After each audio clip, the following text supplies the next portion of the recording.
Hi everyone, welcome to India Biology NEET. I am Urvi and we are learning NCERT line to line. हमने chapter number 5 शुरू किया है बच्चों. Chapter number 5 is morphology of flowering plants. उसमें हमने last video में देखा था, रूट के बारे में थोड़ा बहुत समझा था. Today we are beginning with region of roots. Root के जो अलग अलग रीजन्स होते हैं उन्हें हम डिटेल में समझेंगे फ्रॉम NCERT की हर एक लाइन, सो दैट हमारा कोई भी कंसेप्ट है वो मिस आउट ना हो जाए. और जब भी NCERT के बेस्ड क्वेश्चन आपको नीट में आए या फिर कोई और एग्जामिनेशंस में आए तो you do not confuse out. All right, तो हम आज शुरू करते हैं रीजन ऑफ रूट्स. सबसे पहले मैं आपको बता देती हूँ कि रीजन ऑफ रूट ऐसे जनरली 5 हैं. 5 रीजन ऑफ रूट आपके सिलेबस में दिए हुए हैं, वो हम पढ़ेंगे. आपकी यहाँ पे जो डायग्राम दिया हुआ है उसमें भी दिए हुए हैं 5. इसमें हम नंबर कर लेते हैं. 1 is root cap, second is region of meristematic activity, then region of elongation, region of maturation and root hairs. ऐसे करके आपके 5 रीजन ऑफ रूट पूछे जाते हैं. जब आपकी बोर्ड एग्जामिनेशन में ये क्वेश्चन आता है कि रीजन ऑफ रूट के बारे में लिखिए, so you have to write all of this. ठीक है, let's begin with NCERT lines. The root is covered at the apex by a thimble like structure called root cap. अभी thimble like का क्या मतलब होता है? जो हमारा थंब है, थंब के ऊपर उसके प्रोटेक्शन के लिए कई बार जब लोग वॉर में जाते थे तो थंब के प्रोटेक्शन के लिए एक लोहे का या कुछ ऐसे मेटल का थंब के अराउंड पहनते थे. एक प्रोटेक्शन के लिए होता था, एक गहना भी कह सकते हो उसे, वैसा होता था, उसे हम थिम्बल कहते हैं. उसके जैसा रूट कैप है. रूट कैप ऐसे ये थिम्बल लाइक है, रूट के एकदम लास्ट पार्ट में, एपेक्स के पार्ट में.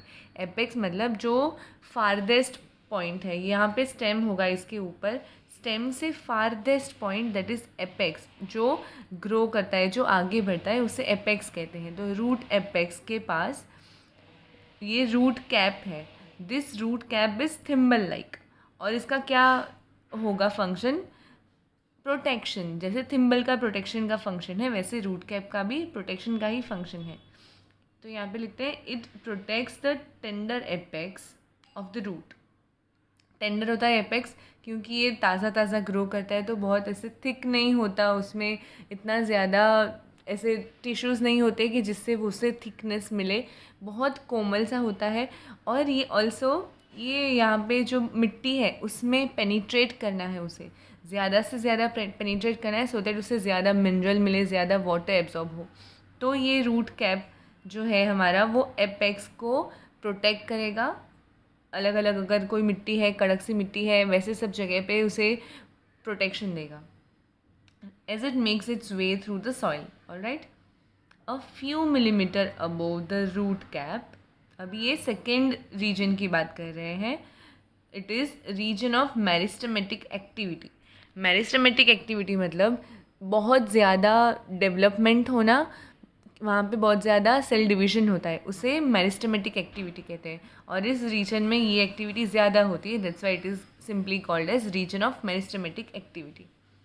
The cells of this region are very small, thin walled and with dense protoplasm. ये याद रखना ज़रूरी है. कई बार क्वेश्चन आ जाता है इसमें से कि कौन से रीजन के सेल जो हैं वो बहुत small, thin walled and dense protoplasm रखते हैं. तो ये क्वेश्चन इम्पॉर्टेंट है.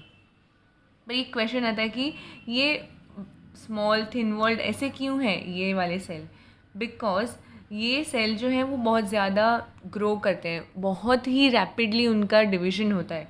तो अगर समझो थिक वॉल होगी तो उसके सेल डिवीजन में उसको ज़्यादा एनर्जी लग जाएगी. इसके लिए उसकी जो वॉल है, सेल वॉल है, it is thin. And dense protoplasm क्यों? बिकॉज जो ये प्रोटोप्लाज्म है वही डिवाइड होगा सेल डिवीजन के दौरान.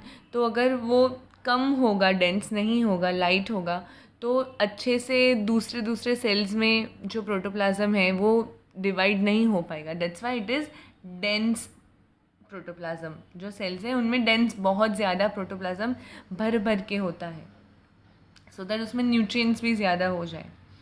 दे डिवाइड रिपीटेडली, देखा, द सेल्स, अभी ये थर्ड लेवल पे हम जाते हैं।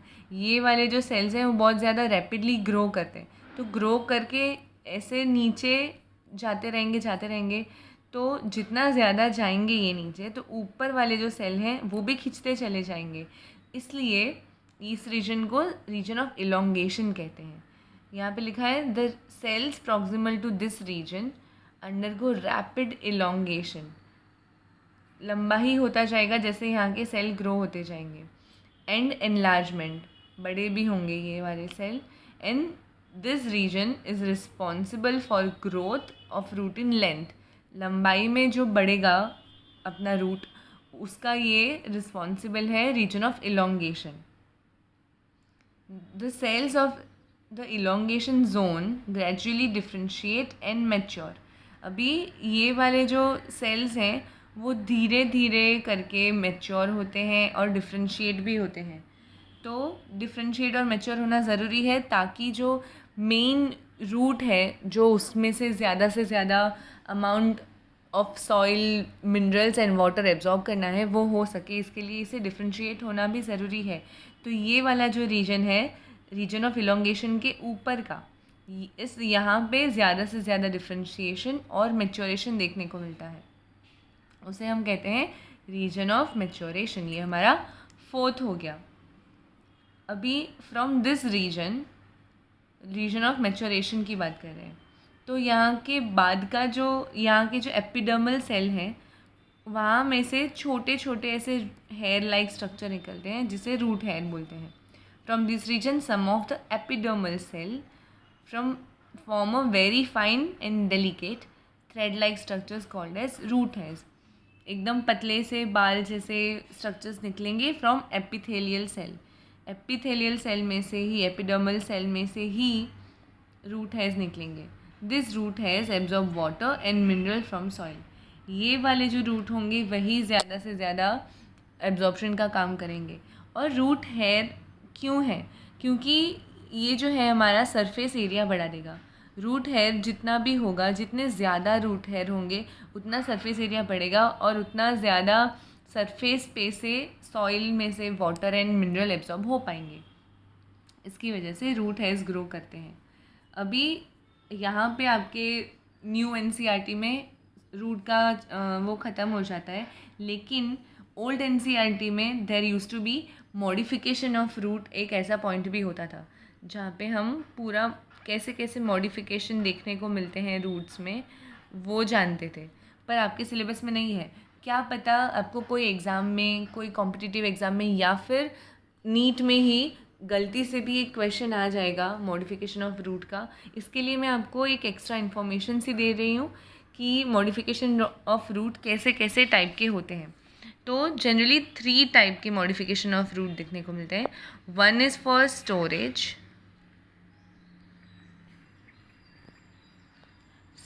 के लिए होता है। अनदर इज़ फॉर सपोर्ट और दूसरा होता है रेस्पिरेशन के लिए। ओके, स्टोरेज के लिए यहाँ पे हम देख सकते हैं कि टर्निप है, कैरेट, स्वीट पोटैटो, ये सारे जो रूट्स हैं दे ऐसे स्वेल हो जाते हैं और उसमें बहुत सारे न्यूट्रिएंट डेंस हो जाते हैं और ये रिजर्व फूड को स्टोर करेंगे। इसका एग्जांपल है turnip, carrot, sweet potato as well as asparagus. ये है सपोर्ट के लिए। देखो सपोर्ट के लिए अब हमारे पास एक और एग्जांपल भी है, बनियन ट्री। बनियन ट्री में से जो ब्रांचेस में से निकलते हैं वो भी सपोर्ट ही देते हैं, वो भी रूट्स हैं, सपोर्ट ही देते हैं। और दूसरा ये मेज़ का एग्जांपल है, ये मेज़ या फिर शुगर कैन। यहाँ पे हमें इस तरीके के रूट देखने को मिलते हैं। ये स्टेम है, स्टेम के लोअर नोड्स, यहाँ पे नोड्स हैं, उसमें से ऐसे रूट निकलते हैं जो ये मेज़ के या फिर शुगर कैन के ऐसे स्टिक जैसे होते हैं जो स्टेम हैं पूरे। तो उन्हें ज़्यादा सपोर्ट चाहिए, उसकी वजह से ऐसे ऐसे रूट्स ग्रो करते हैं।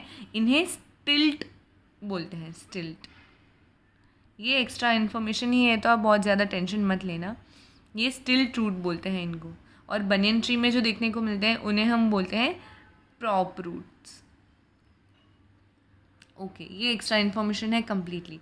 अभी ये तीसरा है, ये बहुत ज़्यादा इंटरेस्टिंग है। ये ज़्यादातर मैनग्रोव्स में या फिर जो कीचड़ में ग्रो करते हैं उन प्लांट्स में देखा जाता है, ये वाला टाइप का मॉडिफिकेशन ऑफ रूट।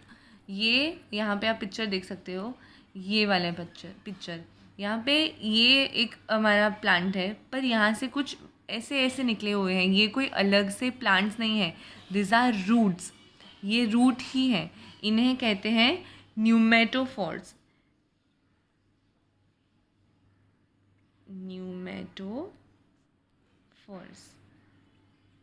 और ये रेस्पिरेशन के लिए होते हैं, क्योंकि वो कीचड़ में उग रहा है प्लांट, तो वहाँ पे उसके पास ज़्यादा ऑक्सीजन के लिए स्पेस नहीं रहती। तो उसी प्लांट के जो रूट्स हैं वो ऐसे ज़मीन में से बाहर बाहर निकलेंगे और वहाँ से ऑक्सीजन कैप्चर करेंगे और इस तरीके से रेस्पिरेशन करेंगे। उसका एक एग्जाम्पल है राइजोफोरा।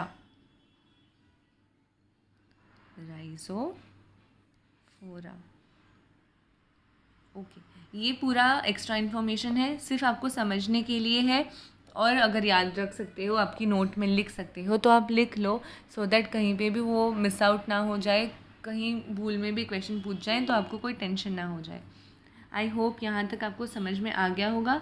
नेक्स्ट वीडियो में विल लर्न अबाउट स्टेम के बारे में पढ़ेंगे और सब अच्छे से इसी तरीके से समझेंगे। अगर टाइम बचा तो will also learn about leaf.